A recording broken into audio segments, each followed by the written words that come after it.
Hello. I don't think anyone's here yet, but hi. I'm Tristan. This is I'm just gonna make sure I made this live. But welcome to the live stream. This is the Step Back Countdown stream for July 5th. For those who, oh, hey, okay, I see a bunch of people showing up, so it means that I did make it public. I didn't make it unlisted by accident. So, for those who it's their first time here, this is the countdown stream where every week I hang out with the audience. We talk about stuff until the new Step Back video comes out, and I'm pretty excited for this new Step Back video. So who do we got in the audience so far? Who's here? Who's here? Let's see. 1 through 8's here. Wobbly Joe, Game Gyro 56 or Game Hero 56. Got Comrade Ace. Diana's back. Jenga Tree 121, always welcome. Anarcho Fledgling. Cool. Yeah, all right. And the questions have started already.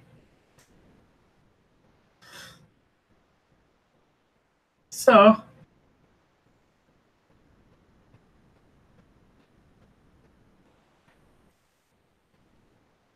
yes, this stream is pretty fun. We do it every week, at least most weeks. And a new video comes out, and I have all sorts of exciting stuff to talk about. So this will be a little surprise for just you guys in the audience because I haven't made this super duper public yet. But next week, there's going to be 2 Step Back videos. I guess actually, including the quick step, there's going to be 3 Step Back videos next week. So it's going to be crazy. It's going to be really exciting. But I have a special collaboration coming out on Friday next week. So there's going to be 2 videos, one back to back, and it's going to be really fun. See Massimiliano's here, Alex, and Horror:3. I really need to find a better nickname for you because I really don't like saying hi, Horror. I gotta figure out what to do. Need a better name for you. Okay, so there's gonna be 3 videos next week. Whatever I cook up on the Friday, plus 2 more videos because one that I have been working with in the background it's a collaboration with Emperor Tiger Star, actually. It's Tiger Star and Cody in the Alternate History Hub, but his video has been delayed for a week, so it's going to be that 3-part history of Germany that I've been saying I'm going to do for a while. So that's like the thing that's on the thing. Say like Ralphie, say she was Hoar. Yes, you are Hoar.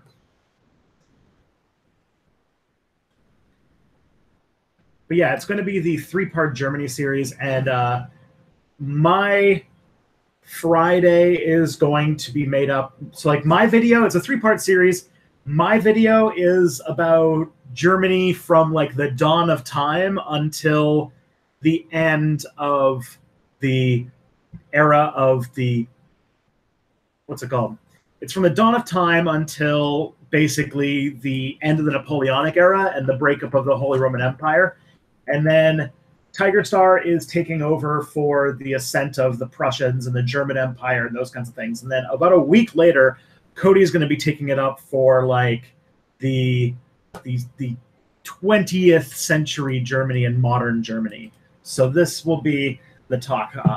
For me, you get like Charlemagne and Attila the Hun and things like that. You can deal with stuff. And also, yes, I did hear that somebody said that well, I'll get into the questions. I'm taking them down. Don't worry. So it's basically, it's kind of like 3 Germanys, 1 for each Reich. Yeah, actually, that's pretty well done, except that except Cody's doing both the World Wars and the Cold War and modern Germany. So he's doing the whole 21st or 20th century and 21st century, and I'm doing I am myself doing like Neanderthal people, Germans, Germanic tribes fighting Romans, and that kind of stuff. Cody, it should be really fun.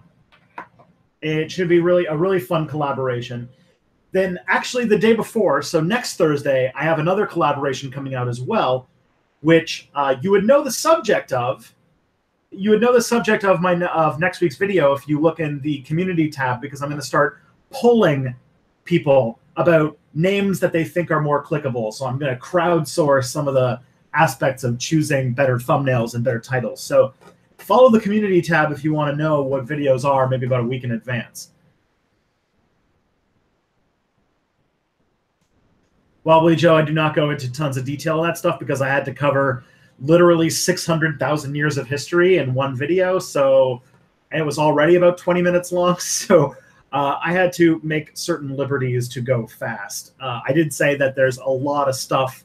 There's a lot of small things that really had to get brushed over for the sake of time. All right, let's get into some of your questions. Yes, Game Gyro. Lenny Bruce is next week's video. It's not the one coming out in an hour. So,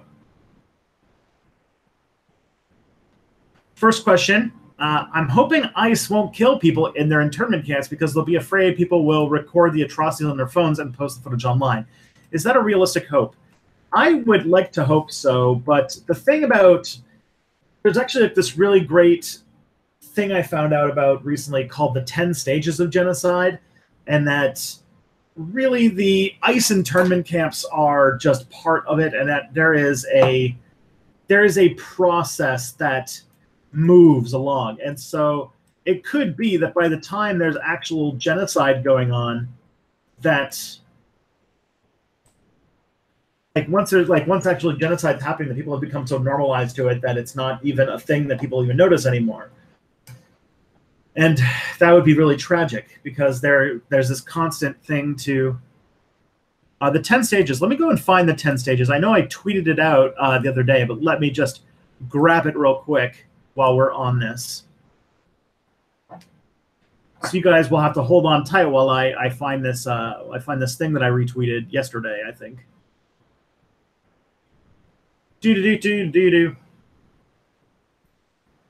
Besides that, I'm going to get there. But there's basically 10 stages of genocide that start with like alienating them, stripping out their citizenship, and ends with denying that it happened. And it's pretty terrifying. I'm just scrolling through my mentions before I can find it. All right, yeah. Here we go. So the first one I have here is classification, which is the beginning of genocide when you define a us and a them.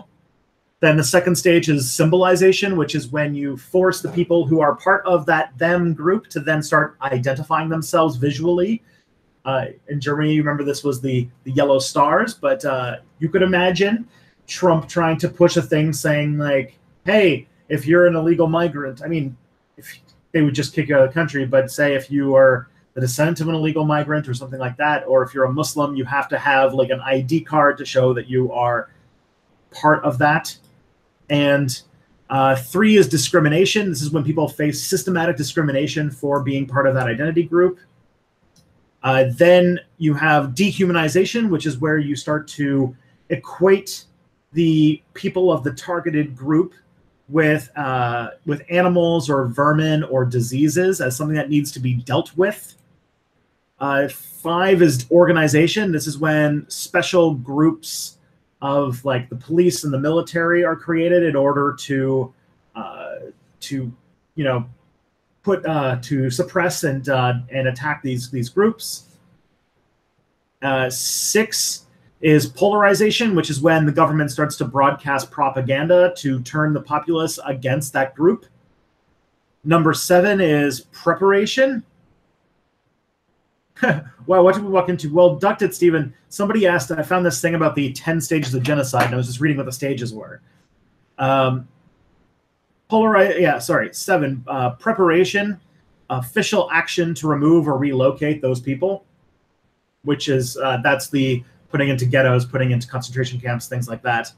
And then number 8 is persecution, which is the beginning of murders, theft of property, and trial massacres. So this is when they attempt to kill and steal from these people. And the person who posted this on Twitter, actually, it comes from a an organization called Genocide Watch, but someone's just like, oh shit, we're at number 8 already. So beginning of murders, theft of property, trial massacres, things like that. And then number 9 is extermination. Extermination is the wholesale elimination of the group.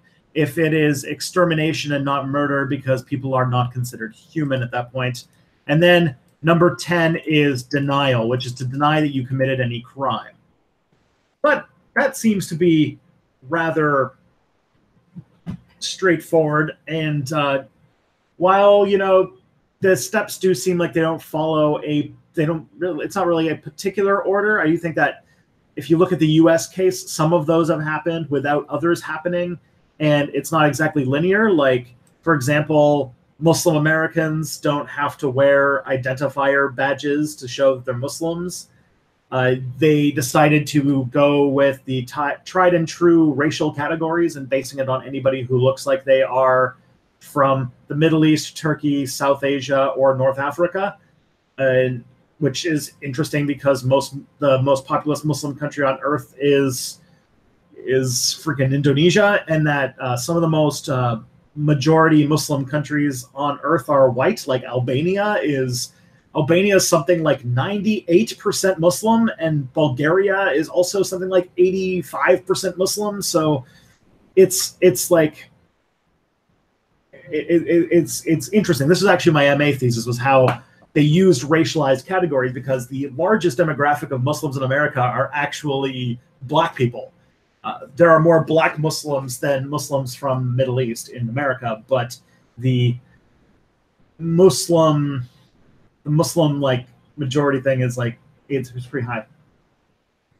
So Albania, okay, maybe I switched those two around. Maybe it was Bulgaria that is way more Muslim, and Albania is less so. So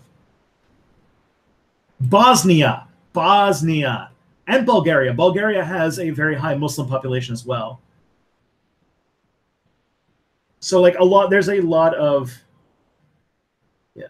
So there are a lot of Muslims in the Balkans, and a lot of people, and they would be coded as white people in the American view. And so even though they would be Muslims, they would be, you know, that thing. They could be. Bulgaria is 8% Muslim. That is a significant minority, though.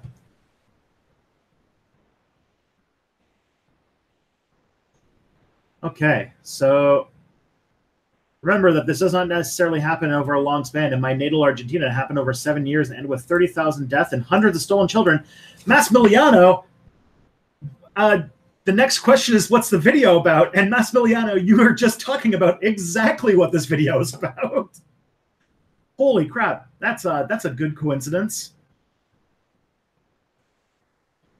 The video is about Operation Condor, which was an operation amongst a group of the military juntas in South America to collaborate on suppressing dissent across borders.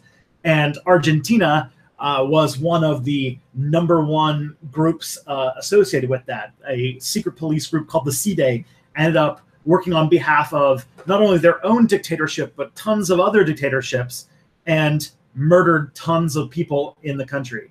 So it's Operation Condor. It's a group that it was during the Cold War. And the reason why it was so successful, too, is because the CIA gave it a lot of support.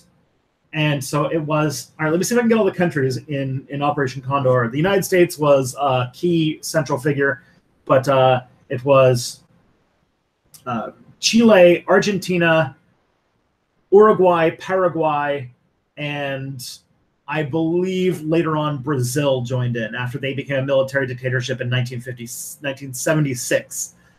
So yeah, it's possibly one of my most depressing videos. I got put into YouTube put me in this beta program for this. There's going to be new, like, quote unquote trusted creators who make content that like borders on dark content.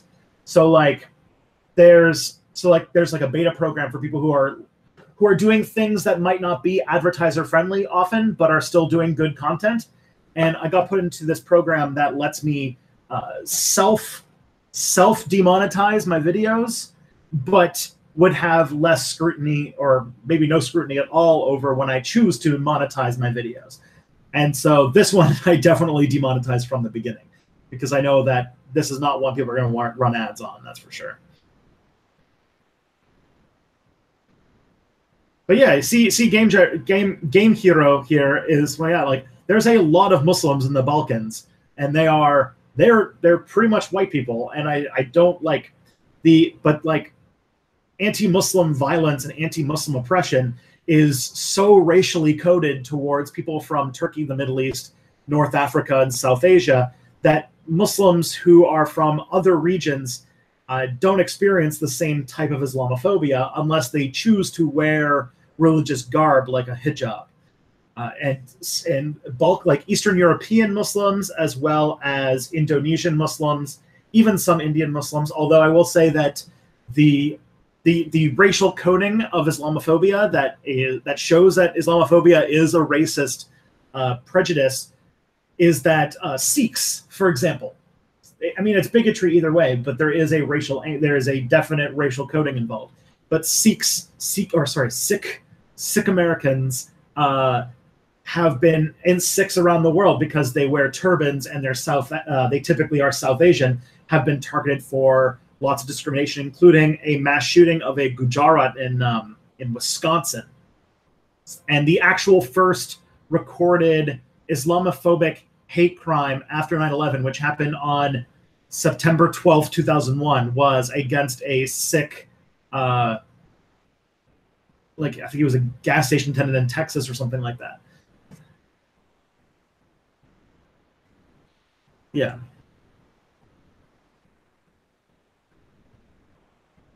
But yes, Maximiliano, this video was me trying to talk about the disappeared, the death flights, the archive of terror, and trying to think what else I cover in that. In Argentina, the CIDE, but in Chile, like Pinochet's government with the DINA, the DENA, their secret police. So there's a whole bunch of terrifying things.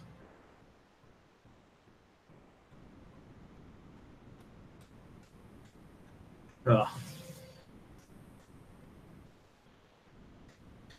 But yeah, but the thing of, okay, so I also I guess I should also open up this categorization, the visual categorization of Muslims that were targeted for Islamophobia, because on top of those targeted as on top of those who were targeted as quote unquote Muslims because they quote unquote looked Muslim, they were targeted for things like, or people there was a bunch of false positives. For example, there was a lot of Islamophobia towards people who are not Muslims, who are from like India, but also a lot of Latin American people were targeted for Islamophobic hate.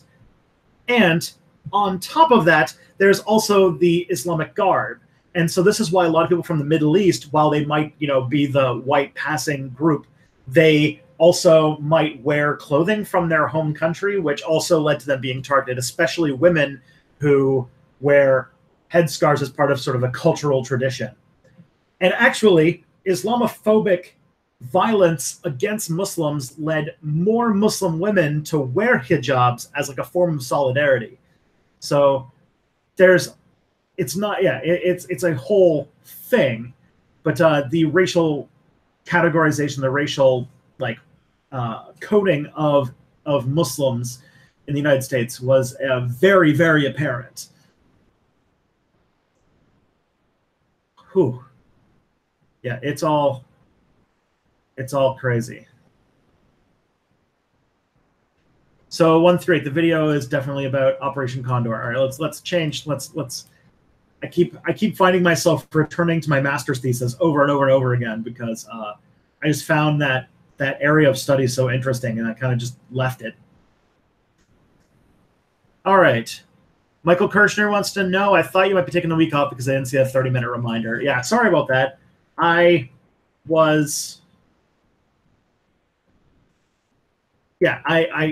did not know that. Maybe it was because I didn't put the reminder on in time. I think I made these like a while ago, so setting the reminder might be difficult. Yes. Jenga Tree 121, do you like Twitter? I love Twitter. I think it is doing active damage to my mental health, but I do like it. How long will this stream be? Sir Zhao Zhao, you have been to so many of my streams. You know that it ends at 2, so we have 40 more minutes.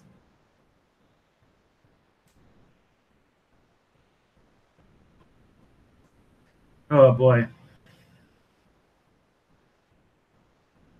Tristan just donated $1 on Patreon. What? Did you? Well, and Narco Fledgling. Yeah, there you go. Meet cool_kid.exe. Thanks so much, Anarcho Fledgling. I appreciate it. That's really awesome. I'm getting really close to the next stretch goal where we're going to talk about the 1848 rebellion. So you just got me a little bit closer to that. And I was just last month able to make the leap to doing YouTube full time. So you're really helping me get towards like us being able to be stable and have rent and everything like that taken care of. So I really appreciate it. Okay. Next up, yeah, Tiger Star recently said he likes Sean H. Bomber Guy in 3 Arrows. Yeah, he does. I actually was talking to Tiger Star on Discord, and he had sent me these messages being like, man, I just started really getting into all these channels, and I started recommending him a few more. And yeah, he's hit LeftyTube hard. His politics are actually pretty good. He's definitely a Dem sock at this point, but who knows? Maybe we can bread pill him. I know he has very dismissive and very negative views toward the anarchists, but who knows? Maybe we can work on it. Okay, Maximiliotron wants to know what I think about H-Bomb's latest video. So his latest video, okay. So if there's a thing that I can say is like, I don't think that H-Bomber guy would actually disagree with this, but because I think this is like the thesis of at least his last like 3 or 4 videos. This might be just the way he's going on his channel now, and that is H-Bomber Guy is a show that the H-Bomber Guy is a person who can show that even the bad things, the bad media, the crappy movies have some sort of redeeming value. So there's a lot there's redemption to be found. There are things to be discussed. There is good analysis in the bad things as well as the good things.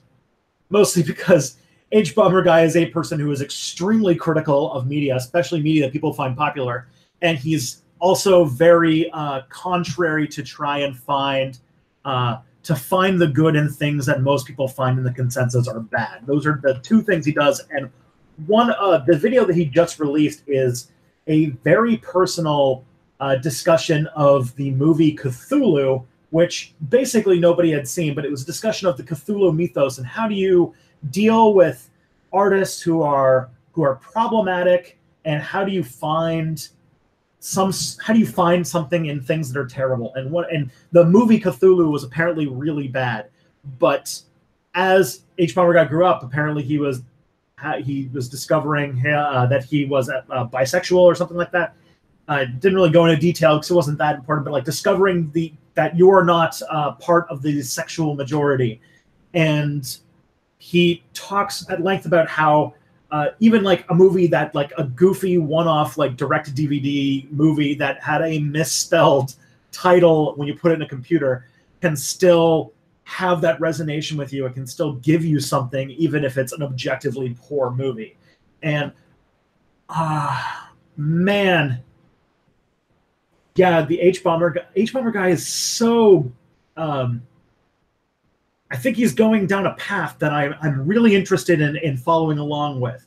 I feel like the defenses, the things that he's doing are just, hey Ron, the things that H Bomber guy are doing is just getting so good, and I think he's really hitting a stride where he's really doubling down on the media criticism, and he's differentiating himself in a way that I think a lot of YouTubers could learn from. He's trying to build himself a niche in like the media criticism space by being the person who defends the bad things and finds the good in the bad, and also finds the bad in the things that society decided are good.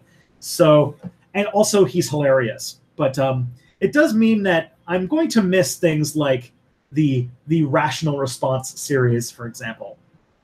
And I cannot wait to see H Bomber Guy defend the prequel trilogy. I think that video is going to do really, really, really well, and I really want to see it because I don't see much redemption in the prequel trilogy, but I really want to know what he thinks. I really want to know what is going on in his head. I should have bothered him more about this. I met him once at VidCon in 2017, and we hung out and we got some drinks, and it was really fun. But I didn't get to find the that's one of the.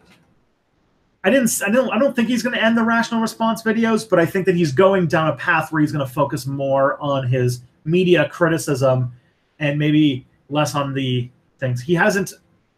I don't know if he's also. I just know that he has public opinions about the prequels. He did hint that he's going to make a defense of the prequels when he talked about the introduction to his series on the series that he's doing.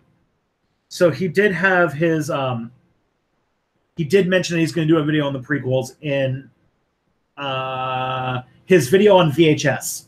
His video on VHS, he talked about that he's going to do a video on the prequels at some point, and he's very publicly known for wanting to defend the prequels. So I think it's obviously a video that he's thinking about. And so I do think that one of the things that H Bomber Guy, I think his insight into film into film and video games and things is very unique. And I don't think that voice exists anywhere else on YouTube. So it's really good when a new H Bomber Guy video comes out. It's like when Natalie makes a new video. She's also doing the left-wing video essay in a completely new way and reinventing the genre. And in many ways, that's like, you know, she's making her story told. She's making her video essays much more unique and getting a niche for herself. And so there's a lot of really cool things to talk about in that sense. And that's why these people are good. And yeah. All right. Sir Zhao Zhao asked what biotruthers are, but I think you guys answered that one. Twitter feed has become a lot cooler lately. What's up with that? All right, Shrek4 you. Oh, Shrek4. My Twitter has become cooler lately. I don't know. I've just been spending more time. I've just been spending more time on it, I guess. I'd be interested to think about that. I do think that Shrek4 is. Well, thank you. Thank you for saying that my Twitter's been cooler lately. Maybe I've been trying to tweet more high-quality stuff, which means ripping stuff off of Chapo Trap House sometimes, but still, you know, having fun. I had to figure out how to get better on Twitter, and I did have a conversation last weekend with Thought Slime. We went out for beers last Saturday or Sunday. Yeah, Sunday. And no, Saturday. And we had a talk about Twitter, and I said, like, you know, how did you get so good at Twitter? And Thought Slime was just saying to me, like, to just be more of your authentic self, and that to not think too much about being worried about these stuff. Alrighty. I have, let's do some more questions. What's your view on Yemen, my dude? Yemen is a horrific genocidal war for Saudi Arabia to maintain its position of power in the Middle East. And it's a tragedy. It is a human tragedy that we're not talking about because we're just not talking about it because the U.S. is allies with Saudi Arabia, and giving too much attention to it would make their ally look bad. And so, yeah, talk about Yemen. Talk about Yemen often.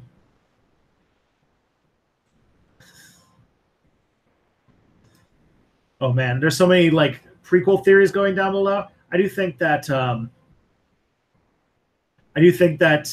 I all of it is showing that I really want to see what H Bomber Guy has to say about the prequels, because I do think that they've taken on a new dimension as we are in a situation where democracy is collapsing into a dictatorship out of fear of the other. And so I would really be interested to see what a reading of the prequels could be like now. Even though they're so, oh my god, they're just so poorly written, but either way. Obviously, H Bomber Guy showed us you don't have to make a good movie to get juice out of it. I thought the discussion of The Room, for example, was really, really clever. And I really enjoyed that video. So if you haven't seen it, watch H Bomber Guy's video about The Room. How do you feel about religion?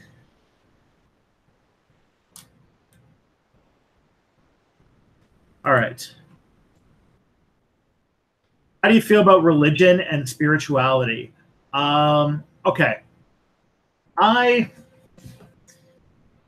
I feel about religion and spirituality. I'm kind of ambivalent towards it.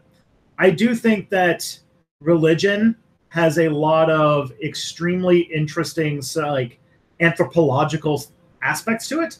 I do think that the oral tradition and the canonical tradition of a lot of religions are really interesting for understanding our link to our history. And I do think that a lot of people have done really amazing things because of their religious beliefs and their spiritual beliefs. Do I have any? I do not. I don't have, I consider myself, I think the term I use is apatheist, which is a form of agnosticism where you don't think that there is an answer to whether or not, you don't really say that there's a way to answer whether or not God exists. And you also are, so that's agnosticism, right? The answer of whether or not a God exists is not answerable. And then apatheists say it also doesn't really matter what the answer is.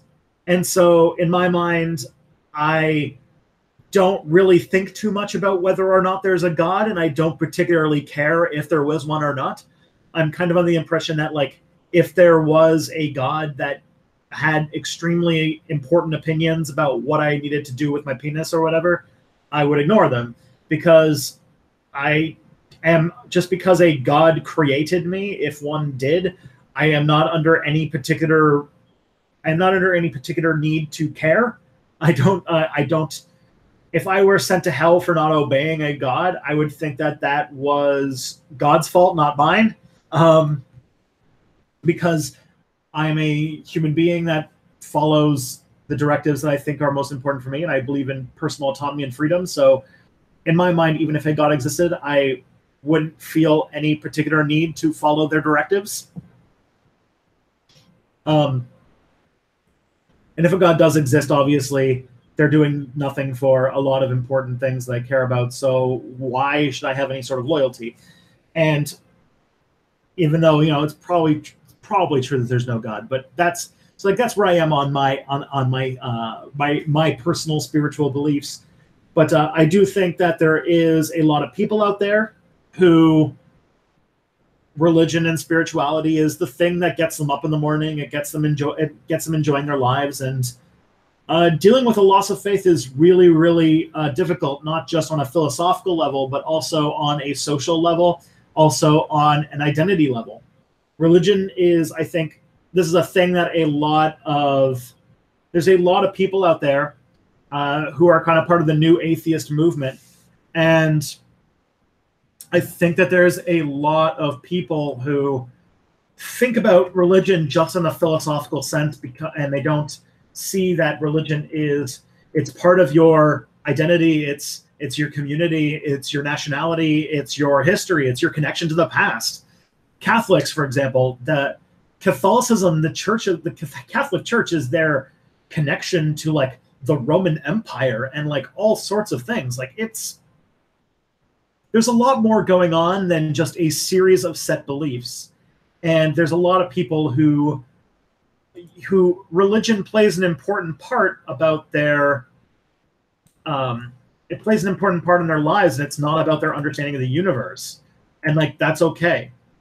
Does that mean that they should be doing a do I think that they should be attacking, or that they should be attacking others, oppressing people, or forcing people to conform to their religious worldview? No, I think that that's oppressive and incorrect. But that's how I feel. That's I do think that there is a strain of atheism that exists on the internet that thinks that because they have tripped up logically religious beliefs, that somehow, first of all, that they're more intelligent, and second of all, that that they then have carte blanche to be assholes to people, and that's wrong. And I think that it also has given excuses to a lot of racist people, especially when it comes to I'm just criticizing Islam, blah blah blah blah. It's like, oh, you have no idea what you're playing with. So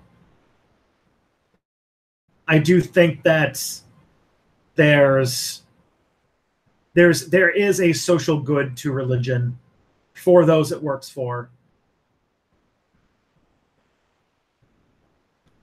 You know, it's part of being a part of something bigger than yourself. 255 AD wants to know, are you against borders or just against cruel and racist immigration laws and policies?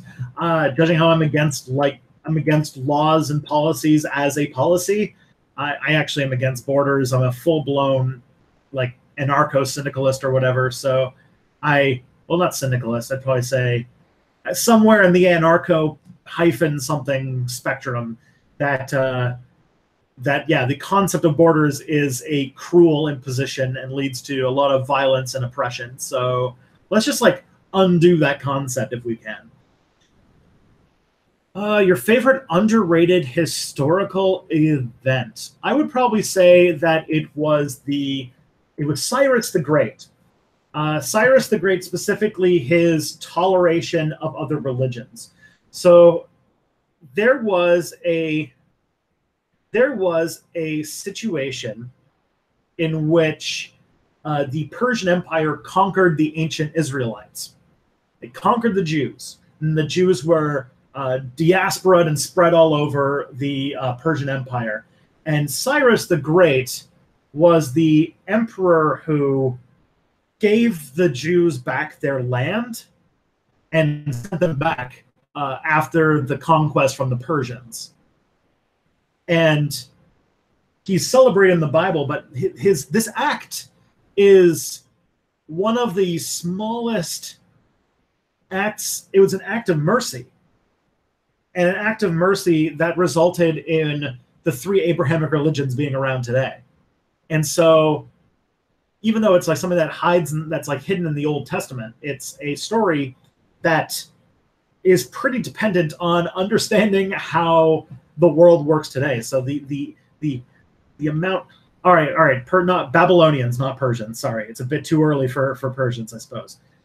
But yeah, Cyrus the Great, probably one of the most important figures in human history that doesn't really get a ton of attention.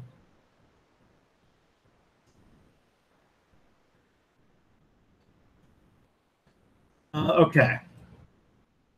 Race is a concept created by man. Very true. Okay. You should do a history of the Pacific Islands. Okay, it's the time I get my card out. So I did say on Twitter the other day that I probably should mention. So while I do take down every single suggestion, and I do, when people recommend subjects to me, it does have it in a higher position in the queue than other video ideas. But I also should point out that at the moment I have over 800 video ideas that have not been made into videos yet. So if you have a suggestion, do have patience. All right, I'm just writing down Pacific Islands. Okay. At the end of can Bernie end the war? Okay, Girthax. Can Bernie end the war on drugs via executive order? What does that have, or does that have to go through Congress?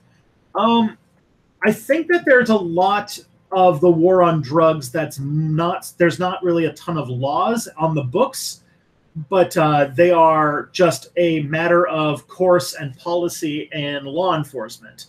And I do think that while working through a process of decriminalizing drugs and decriminalizing marijuana specifically, that President Bernie Sanders would have to work on as more of a legislative thing. Sanders could basically give a executive order or a directive to groups like the CIA, the FBI, to not prosecute drug crime in the same way and change their angle. So there could be a lot of ground done to at least mitigate the damage of the war on drugs in a fashion that you don't need to pass a law for. So will we get an 800 video a week? That would be hilarious. Should create an army of stepbacks and unleash a video tsunami on YouTube. Yeah, when I counted the other day and found that I had over 800 video ideas, and I'm still adding new ones every few days, like, yeah, it's crazy. Can we turn Tiger Star into a tanky? Comrade Ace, I really hope not, because he's already like, he doesn't believe in dictatorships, which is already good. Believing in dictatorships puts you like all the way. Like, I actually don't see that much of a difference between tankies and fascists. They're both people who want to murder people who are different from them, one people they disagree with, and one people of a certain identity group. But on top of that, they're authoritarian. So tankies want to basically murder everybody who is a question to their unrivaled authority. If you don't remember, there are lots and lots and lots of dead people in the world because of tanky ideology. And I really don't think that the world could use another Holodomor or Great Leap Forward. Thank you very much. So yeah, I'd rather take him as a democratic socialist or as even a liberal than as a authoritarian communist, because authoritarianism is one of the worst things. Okay.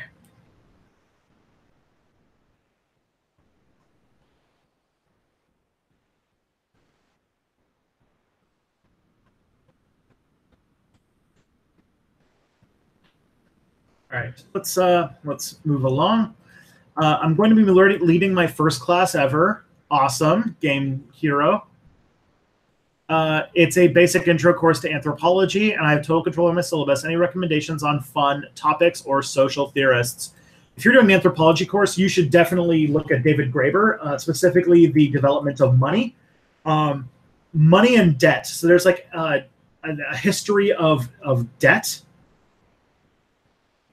So like David Graeber's, like, I think it's called Debt, A History, would probably be the way to do it.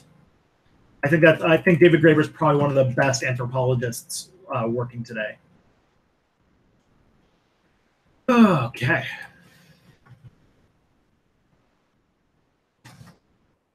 So, Trinomythic. What do you think of the channel Visual Politique EN, and especially their video on how Canada isn't so perfect as it seems? Well, I mean, that's true. I haven't seen Visual Politique's channel very much. I've watched maybe like half of a video. I know that they're friends with Will, and so like that's the only thing that I've really heard of all that much. So I don't really have much to say on it, unfortunately. Okay. Sorry if you answered this a while ago. What are your thoughts on the H-bomb controversy about him defending his friend that threatened to rape another Discord mod? I don't really know about that. I have not seen anything. I heard maybe some rumor a long time ago that had something to do with him being a jerk on something awful. But you know what? We were all jerks when we were kids, so whatever. And I'm sure that his heart's in the right place today, and he probably has way more to say on it than I do. But I actually don't know. I haven't heard about this. This is honestly new to me. This is the first I've ever heard of it. What do you think nations should do about illegal immigration? Obviously, camps for children is awful, but I think completely open borders won't work. Even Bernie Sanders acknowledged that. Well, Sir Zhao Zhao, I disagree. I mean, the United States has 50 states, and all of them have open borders. People move between them freely, and no, the world doesn't seem to end. The European has open borders, and people move between those arbitrarily, and also the world doesn't end. It seems like the idea that somehow if you don't have a military checkpoint defining, if you don't have a military checkpoint blocking people from entering the country, that somehow your country's going to fall apart. I think that's bullshit.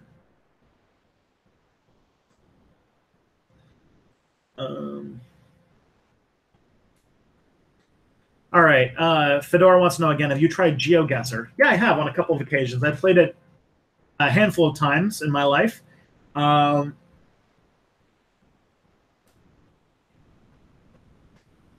So I have played GeoGuessr. Sometimes it depends upon how you play it, right? Like I got really good at it if I could like find signs and Google things, which I know that is probably cheating. But I played GeoGuessr a number of times, and I'm okay at it, I guess. I haven't really played anything competitively. I just kind of messed around with it. But typically the way that I would play is to follow along the roads until I found a street sign or a city or something like that, something that I could Google to get the answer, which I'm pretty sure is not the way you're supposed to play. But trying to find clues, you know? Sometimes you end up in the middle of a forest and it's kind of impossible to just guess where things are.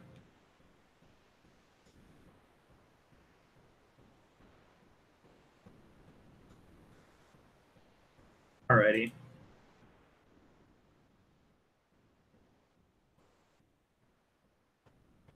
Okay, so have you ever taken the Politiscales test? It's a really cool political test. I think I have. There's a couple of political scales tests, and some of them are good and some of them are terrible. I think this is the good one. Yeah. Maybe I'll do a stream sometime when I don't have 12 minutes left to go where I'll just fill this out on stream with people. Would you guys like that? Would that be a fun thing for me to do the Politiscales test with people in the stream? My wife's going away for a week in the end of July, so I might have to organize a few streams for that time period.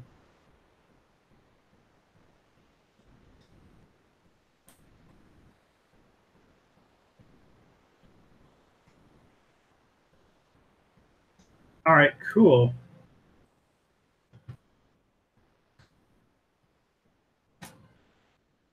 All right, everyone seems pretty on board for doing a Politiscales test in the stream, so sure, why not? All right. I also wanted to get into the habit of doing a stream whenever Cody doesn't have his show going. So, you know, there's that. All right, Ron just wants to be able to complain about how counterintuitive and leading the questions are. There is actually one political compass test that I remember doing and being like, wow, this was definitely written by like a right-wing libertarian from the way that we do it. I can't go over time. No, I have things to do. I have videos to make. Can you see a world where Bernie, AMLO, and Jeremy Corbyn are all leaders of their respective countries? Well, AMLO is already going to be president of Mexico, so that's good. Bernie Sanders probably still has a pretty good chance of winning the 2020 election. So, I mean, who knows? We're still very far away from that. And if there's anything I've learned about elections lately, it's to not have any expectations. But I mean, I'm going to support Sanders when he runs for president in 2020, but we'll see basically how it goes. As far as Jeremy Corbyn came close to winning in the last election. So, yeah, I think that if depending upon when the British election, the presidential election, and the Mexican election line up, because Mexico, they only have a term limit for one term for presidents. So as long as there is like a period in which all of the elections happen and AMLO is still in power, then yeah, it can happen. Yeah, so we'll see how it goes. Are you or are you not in favor of the next Democratic president proposing to pack the court after watching a video? I genuinely can't tell what your actual position is.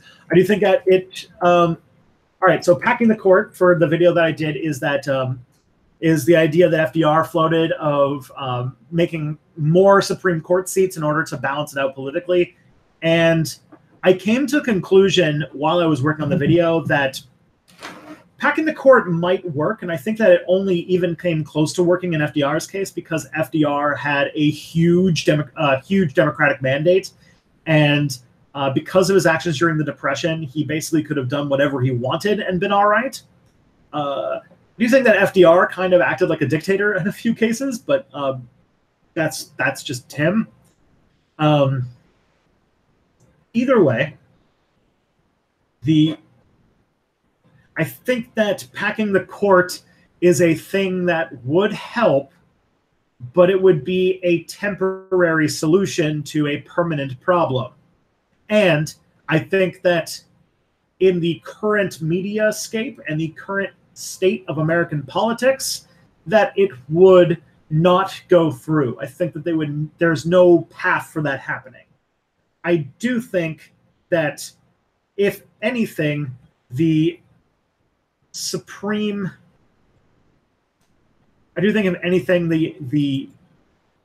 Court needs to have more reforms in the way that the length of the term of Supreme Court justices and how Supreme Court justices are chosen and appointed.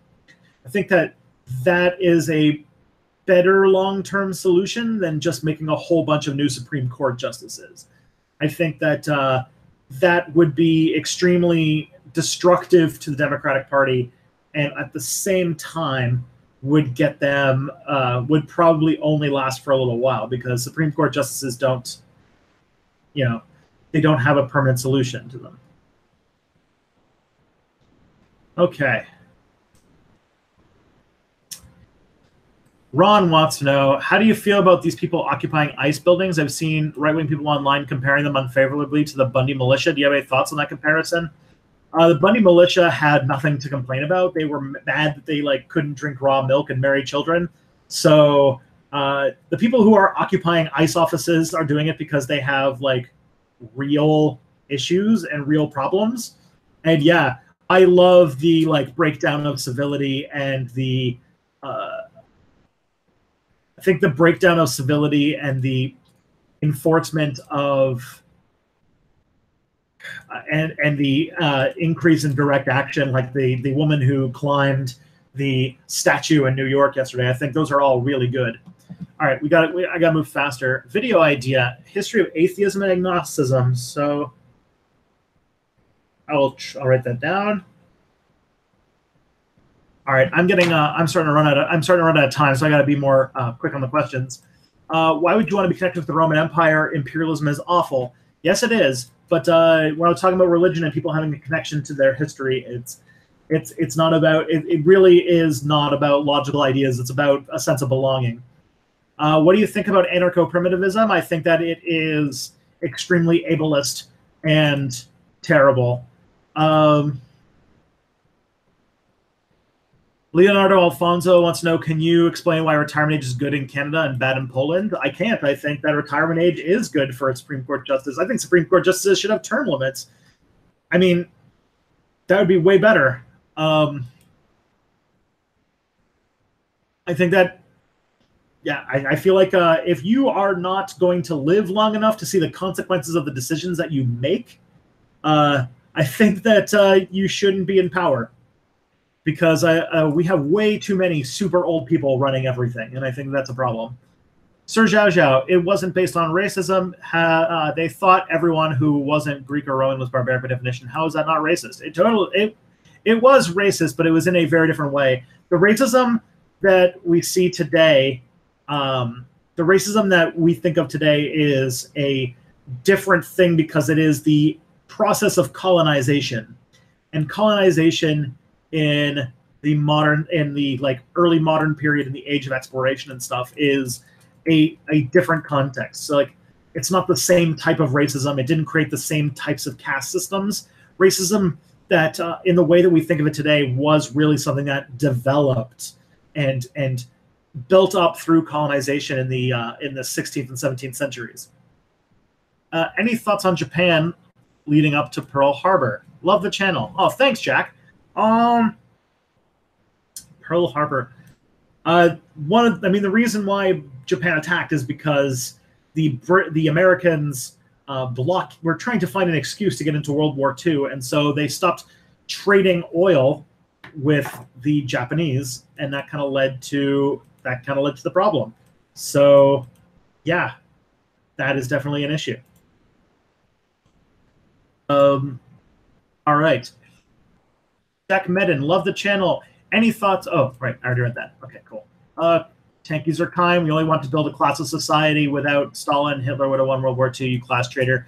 You know what else is, what it had nothing to do with fascism? Groups like the death squads in Bolshevik Russia that went around to murder anybody who was engaging in, quote, counter-revolutionary activities. And the tons of people who before World War II were sent to prison camps to die in Siberia because Stalin was a megalomaniac who wanted to have absolute and total domination over the Soviet Union. Like, don't have any mixed messages. The Soviet Union was a dark and authoritarian dictatorship that led to a lot of people dying and a lot of people in prison for pretty much their entire life for committing what is essentially thought crime. It was not good.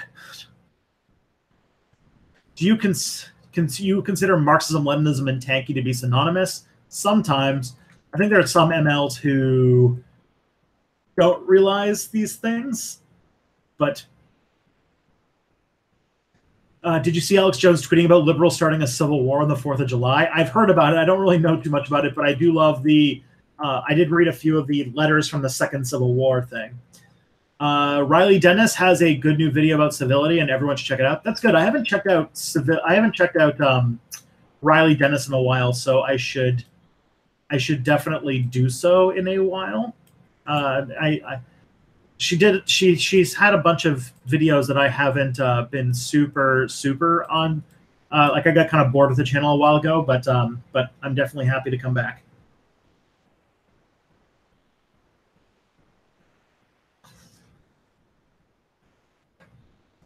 Yep, everything's a conspiracy. Yep, everything's a myth. Everything's a conspiracy. Everything is everything that shows the Soviet Union committed mass murder is wrong. Everything that disagrees with what I say. And you know what? And if the Soviets ever took over again, that would just be the fact. And if you said anything otherwise, you'd be sent to Siberia and freeze to death. Like, it's you can't murder your way into the truth. Like, it is the most literally Orwellian thing that you could possibly do.